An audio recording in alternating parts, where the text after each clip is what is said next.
रोहिणी के 57 वार्ड से पार्षद निगम पार्षद जो हैं प्रीति अग्रवाल जी, हम उनके साथ मौजूद हैं। तो आइए उनसे पूछते हैं कि उनका 4.5 साल का कार्यकाल कैसा रहा। तो कोरोना में हमने पोस्ट कोविड केयर सेंटर अभी खोला है जो पूरी तरह से मुफ्त है। कोरोना से ठीक हुए जो पेशेंट्स हैं उनको भी बहुत पोस्ट कोविड बहुत सारी प्रॉब्लम्स आ रही हैं, फेस करनी पड़ रही हैं, जैसे कि डिप्रेशंस हो गई, एंजाइटी है और बीपी है, इस तरह की बहुत सारी प्रॉब्लम्स हैं। तो हमने उनके लिए एक ऑल्टरनेटिव मेडिसिन्स का अरेंजमेंट किया है। परामर्श केंद्र हमने खोला है जो फ्री ऑफ कॉस्ट है। उसके बाद हमने यहाँ पे दिल्ली की पहली नक्षत्र वाटिका बनाई है। आपने देखा होगा जो एलईडी लाइट्स हैं, एलईडी लाइट्स का भी एक प्रयास हमने किया जो दिल्ली में पहली बार हुआ है। अब लोगों को दूधिया लाइट के लिए दिवाली का इंतज़ार नहीं करना पड़ेगा। आप हर रोज़ ही दूधिया लाइट आप अपने वार्ड में, अपने एरिया में आप देख सकते हो।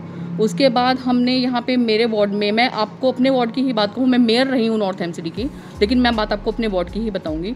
तो हमने मेरे वार्ड के अंदर 32 कूड़ेदान हैं, हमने सारे के सारे कूड़ेदान बंद किए हैं। कूड़ेदान बंद करने के बाद हमने उसमें कहीं पे जैसे सफाई कर्मचारी हैं, उनके लिए सफाई कर्मचारी वो योद्धा हैं, कोरोना योद्धा हैं जो सुबह अपने घरों से निकलते हैं। जब हम लोग अपने घर में लॉकडाउन थे उस समय भी वो अपने घर से निकलते हैं और चाहे वो कोरोना पेशेंट हो, उनका कूड़ा हो या हमारे घरों का कूड़ा हो या गलियों की साफ़ सफाई हो, वे सारा काम करते हैं। तो हमने उनके बैठने के लिए स्थान बनाया, जो कूड़े का ढलाव बंद हो गए उसको ऑफिस का रूप हमने दिया। कहीं पर हमने एसकेएस के बैठने का स्थान बनाया, कहीं पर हमने लाइब्रेरी बनाई है, कहीं पे हमने महिलाओं का केंद्र बनाया है, कहीं हमने सीनियर सिटीजन्स का बनाया है। तो इसी तरह से हमने अलग अलग कूड़ेदान को मॉडिफाई करके और उसमें हमने अलग अलग तरह के रिक्रिएशन सेंटर्स हमने बनाए हैं। उसके बाद बहुत सारी जगह हमने रोड्स बनाई हैं, बहुत सारी सोसाइटीज़ के अंदर हमने जो नालियाँ हैं उनको ठीक, नालियाँ भी जो भी और सड़कें हैं या उनकी जो भी बैक लेन्स हैं या उनकी लाइटें हैं, उन सबको हमने ठीक करवाने का प्रयास किया है।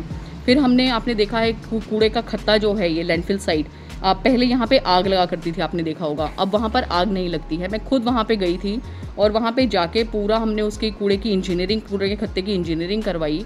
जो कूड़ा हमारा साउथ एमसीडी से आता था वो बंद किया, हमने एपीएमसी से जो कूड़ा आता था वो लेना बंद किया। उसके बाद जो वहाँ पे गार्बेज आता है उसकी भी हमने सारी इंजीनियरिंग कराई है ताकि वहाँ पर आग ना लगे। और अभी आप देखेंगे तो उसके अंदर 18 ट्रॉमल मशीन्स भी लगी हुई हैं। मशीन्स के अलावा वहाँ पर आग नहीं लगती है और उसकी हाइट जो है वो पहले से कम हो गई है।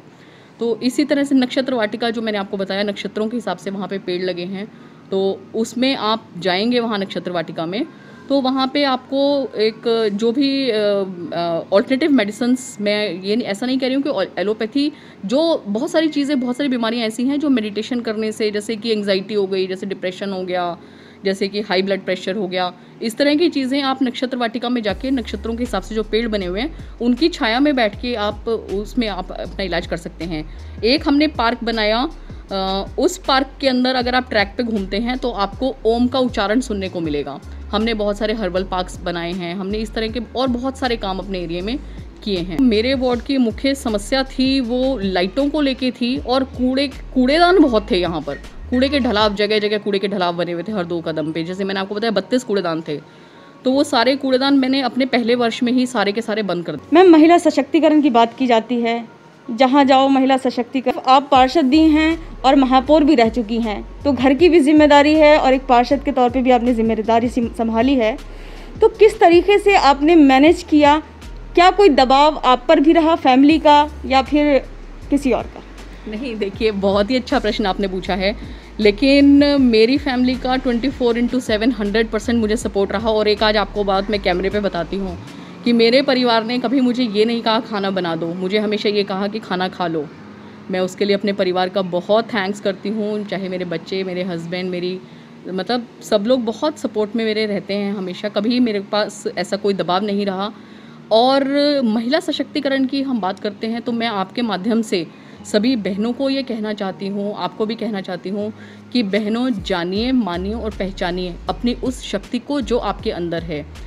महिला सशक्तिकरण एक शब्द नहीं है। हम महिला सशक्तिकरण का मतलब क्या है, हम कैसे महिला सशक्तिकरण, मतलब क्या मतलब हुआ इसका? महिला सशक्तिकरण जब हम समझेंगे तब महिला सशक्तिकरण होगा। और कहीं ना कहीं एक बात और मैं आपको कहना चाहती हूँ, कोमल है कमज़ोर नहीं तू, शक्ति का नाम ही नारी है, जग को जीवन देने वाली मौत ही तुझसे हारी है। मैंने महिला सशक्तिकरण पे मुझे एक और बात याद आई। मैंने माननीय प्रधानमंत्री जी के जन्मदिन यानी कि 17 सितंबर से मैंने एक कार्यक्रम शुरू किया हुआ है। मैं हर महीने विमेंस को, महिलाओं को, जो ज़रूरतमंद महिलाएं हैं उनको पैड वितरण करती हूँ free of cost. Ma'am, corona काल में आर्थिक स्थिति लोगों की बेहद ख़राब रही, गरीब लोग बहुत ज़्यादा मजबूर हो गए, परेशान हो गए। उस वक्त कैसे आप उनके काम आई? देखिए, निगम सब काम कर रहा है, चाहे सैनिटाइजेशन हो, सैनिटेशन हो, फॉगिंग हो, थर्मल स्कैनिंग थी, या जो भी काम है सब काम निगम अपना सुचारू रूप से कर रहा है। मैं पूरा मॉनिटरिंग करती हूँ 24/7। बहुत सारे मैंने व्हाट्सएप ग्रुप्स बनाए हुए हैं, अभी भी कॉपी पेन लेके मैं बैठी हुई हूँ। मैंने आपको कहा था कि थोड़ा सा सोशल डिस्टेंसिंग के लिए, लेकिन आपने भी महिला सशक्तिकरण का पूरा परिचय दिया और आपने कहा नहीं मैडम करना ही है, मिलना ही है।